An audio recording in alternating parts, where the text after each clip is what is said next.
Un nuevo siglo, un nuevo horizonte, un nuevo relato que, si se enuncia, se hace historia activa. Muy buenas tardes, iniciamos otra edición de Historia Activa y como todos los días hábiles y feriados le decimos, clave la sintonía en el 960 de nuestra amplitud modulada. Historia Activa, un programa hecho por historiadores para usted, con la producción general de Rosa Grintal, del historiador asociado Alejandro Cruz, en la investigación bibliográfica Clara María Vargas y quien les habla en la dirección general José Luis Orlando. Los invitamos a escuchar este programa de historia dedicado a usted. Buenas tardes, señor Alejandro Cruz. Buenas tardes, José Luis. Buenas tardes a toda nuestra querida audiencia de Historia Activa en este nuevo día histórico de nuestras vidas. Así es. Todos los días hacemos historia. Todos los días. Así que bueno, para festejar este nuevo día histórico se pueden comunicar con nosotros a través del teléfono 423-3822 o del 425-7931. Y también con el teléfono celular de Radio Nacional nos pueden dejar un mensajito. Acá lo tiene mi amigo en mano, 156-515-522. Nos escriben a historia-activa@yahoo.com.ar, nos leen en www.netlog.com/historiaactiva, nos escuchan online a través de www.radionacional.com.ar, emisora LRA6, Radio Nacional Mendoza, o nos piden amistad en nuestra página de Facebook, que al día de la fecha somos 114 amigos y los vamos a recibir con todo gusto. Así es.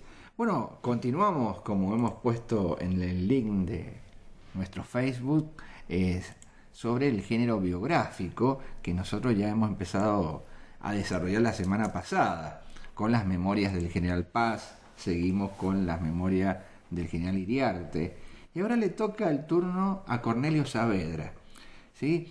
Es muy importante esta memoria de Cornelio Saavedra porque así empezaron a reconstruir la historia los historiadores del siglo XX, analizando este tipo de escritos para tener más claro en realidad qué es lo que había pasado en la Revolución de Mayo. Cuestiones que hoy día tenemos muy claras en el 2012, hace 100 años, vamos a decir, en el 1912, no estaban tan claras. Entonces, una pléyade de historiadores, tanto de una tendencia como la liberal, en aquel entonces, que venía de la historiografía Pavón-Caseros, y Caseros-Pavón, perdón, y la revisionista que surge, empieza a analizar nuevamente estos documentos, inclusive la autobiografía escrita por el general Belgrano, para tener una idea más acabada, porque bueno, acá Alejandro siempre ha hecho referencia al general Bartolomé Mitre, que fue también un buen historiador, ¿sí? Pero tenía esas cosas de hombre del siglo XIX, como había participado en los eventos de históricos nacionales, se le iba la pluma para cualquier lado por ahí. Es decir, no, ¿esto qué quiere decir? No hay que desacreditar tampoco. Era así un pésimo general, eso lo sabemos. Y lo hemos dicho reiteradamente. Sí. ¿Por qué? Porque se valió de testimonios, de lo que se llama hoy la historia oral, ¿no? Pero también deformó muchas cosas, y al deformar muchas cosas, pasó toda la historiografía del siglo XX, valga la redundancia, deformada en hecho. Entonces la Revolución de Mayo adquirió otro cariz, la campaña libertadora de San Martín adquirió otro cariz, por ahí, por supuesto hay que leerlo primero a Mitre para criticarlo como lo hemos hecho nosotros. Lo decimos así en un intento de él de tratar de reconstruir la historia que le había antecedido, ¿sí? Porque es un niño posrevolución cuando nace, claro, de una familia que viene de Italia. Muy pocos saben que en realidad el apellido era Demetrio, pero aquí en el puerto al abuelo le anotaron Mitre y de ahí se armó el gran lío, ¿no? Claro, Mitre nace en 1821. Claro. Y muere en 1906, siendo ya un anciano. O sea que la mayor parte de su vida de circulación es el siglo XIX, y cuando comienza a recopilar datos históricos, él es parte del mismo siglo donde se sucedieron estos acontecimientos, por lo tanto son muy cercanos, y como siempre decimos en historia, los años cercanos son nada, son muy pocos. Entonces, lo que sí tiene como mérito es haber conseguido mucha documentación de primera mano, documentos importantísimos de San Martín, por ejemplo, de Belgrano, para sus respectivas historias que escribió, y también respecto de la Revolución de Mayo. Y volvemos a insistir, por suerte, esta gente, quiero decir, los personajes como Iriarte, Paz, Saavedra, Belgrano, tuvieron el buen tino de escribir sus memorias, que, como decimos, aunque se trate de historias subjetivas, son relatos testimoniales de gente que no está mintiendo. Quizá esté sobredimensionando cosas o minimizando otras que después para la historia objetiva no sean así. Claro, vamos a parafrasear a Heródoto de Halicarnaso, el padre de la historia a nivel mundial, que dice: lo que vi y lo que oí.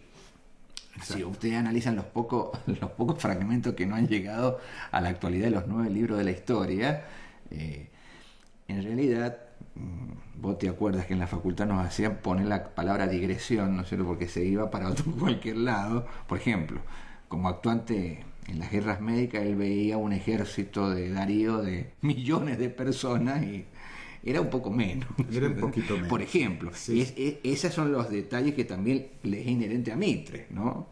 Claro. Y acá con Saavedra, concretamente, él escribe las memorias a pocos meses antes de fallecer, en el año 1829. Y el objetivo de sus memorias fue no solamente dar testimonio de su actuación protagónica en los hechos de Mayo, sino porque a esa altura del siglo, 1829, era muy cuestionado. Se había vuelto polémico y se había vuelto resistido.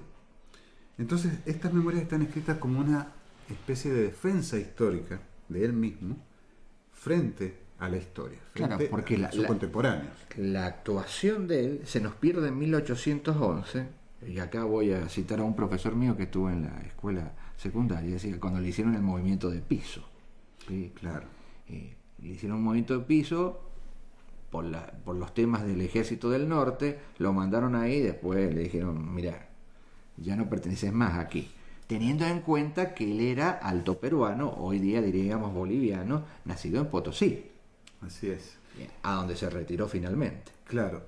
Justamente por el tema de la contemporaneidad de los hechos, por la cercanía de los años, a él se lo juzga como hoy se juzgaría a un político más, por ejemplo, o a un militar más, sin tener en cuenta que fue el primer jefe del regimiento de patricios, que fue, quieras o no, el primer presidente de un gobierno surgido de lo que fue luego la patria. Claro. Fue es decir, nada de eso se tuvo en cuenta, nada de esos laureles, por decirlo entre comillas, y se lo olvidó, se lo denigró, se lo apostrofó.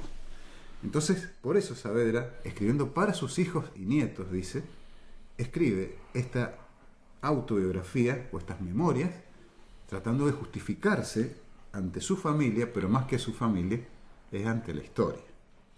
Y hay párrafos que están buenos, por ejemplo, los pasajes que tienen que ver con los días previos, el 25 de mayo, que de ahí se han sacado también para armar esta historia previa de la famosa y gloriosa Semana de Mayo. Dirían los chicos, y la previa.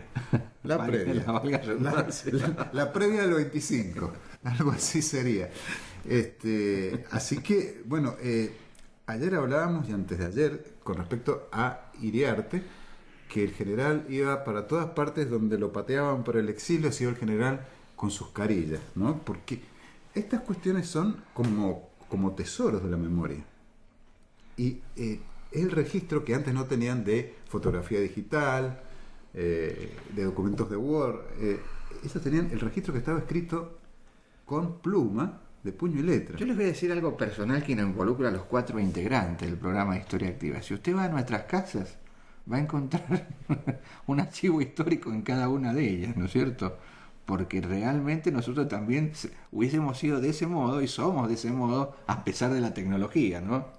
que nos ha venido muy bien para ir analizando, sintetizando y guardando, ¿no? Claro, hay muchas cosas. Nosotros incluso hemos escrito en común un diario sobre un viaje que hicimos al noroeste. No sé si se acuerda usted, profesor. Sí, me acuerdo. Escribimos un diario. Estimado, me acuerdo. Un diario sobre nuestro viaje al noroeste. Un viaje de estudios. Un viaje de estudio. Esas cosas uno las atesora y pase lo que pase, las va guardando. Claro. ¿Cuál puede ser el problema? Que se lo coma algún roedor. Por eso es que nosotros sí tenemos la suerte de tener la tecnología. Es la herencia inmaterial. La herencia inmaterial. O que alguien lo tire ahí. O que alguien diga qué es esto. Muy buena sugerencia de María del Carmen ahí del otro lado. Sí. Que de paso la saludamos a María del Carmen Jurisic en la operación técnica, porque sin ella no salimos, ¿eh? Sí, eso es. Y bueno, también yo me pongo en ese lugar de ir con todos los los dispositivos, las maletas llenas de libros, ¿no es cierto? Los archivos. Los archivos.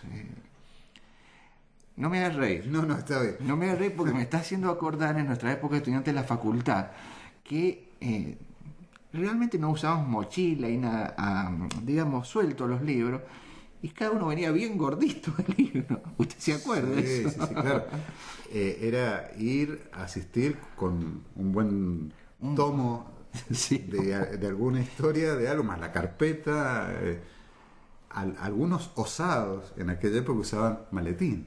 Claro, Pero porque ya no se podía más. No. Se podía más. Entonces ahí me lo imagino a Saavedra, a Iriarte, al propio Belgrano.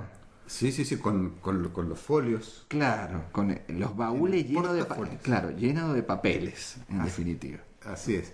Así que bueno, tenemos un poco de tiempo para citar acá un pasaje correspondiente al 19 de mayo. Esto fue un domingo, si mal no recuerdo, un sábado, el sábado anterior a la Revolución. Y dice así: el virrey Cisneros nos citó para que a las 7 de la noche estuviésemos todos en la fortaleza. Esto es el fuerte, la casa de gobierno actual de Buenos Aires. Se nos presentó el virrey y nos dijo: señores, se me ha pedido para convocar sin demora al pueblo a cabildo abierto. Pero yo no he dicho que la España toda esté perdida, pues aún nos quedan Cádiz y la isla de León. Llama a ustedes si están resueltos a sostenerme en el mando o no. Y dice Saavedra: viendo que mis compañeros callaban, yo fui el que dijo al virrey: señor, este territorio inmenso, sus millones de habitantes, han de reconocer soberanía en los comerciantes de Cádiz y en los pescadores de la isla de León. No, señor, no queremos seguir la suerte de España ni ser dominados por los franceses. Hemos resuelto reasumir nuestros derechos y conservarnos por nosotros mismos. El que dio autoridad a vuestra excelencia para mandarnos ya no existe. Por consiguiente, vuestra excelencia tampoco la tiene ya, así que no cuente con las fuerzas de mi mando para sostenerse en ella. Esto mismo sostuvieron todos mis compañeros, y con este desengaño Cisneros terminó diciendo: pues señores, será el cabildo abierto que se solicita. ¿Queda alguna duda de eso? No queda ninguna duda. No queda ninguna duda. Bueno, hemos llegado al final de Historia Activa, así que bueno, no se pierda la onda de la amplitud modulada 960 y la frecuencia modulada. Bueno, nos vemos el día lunes. El día lunes, sí, hasta señor. el lunes en edición especial. Edición especial. Chao. Gracias.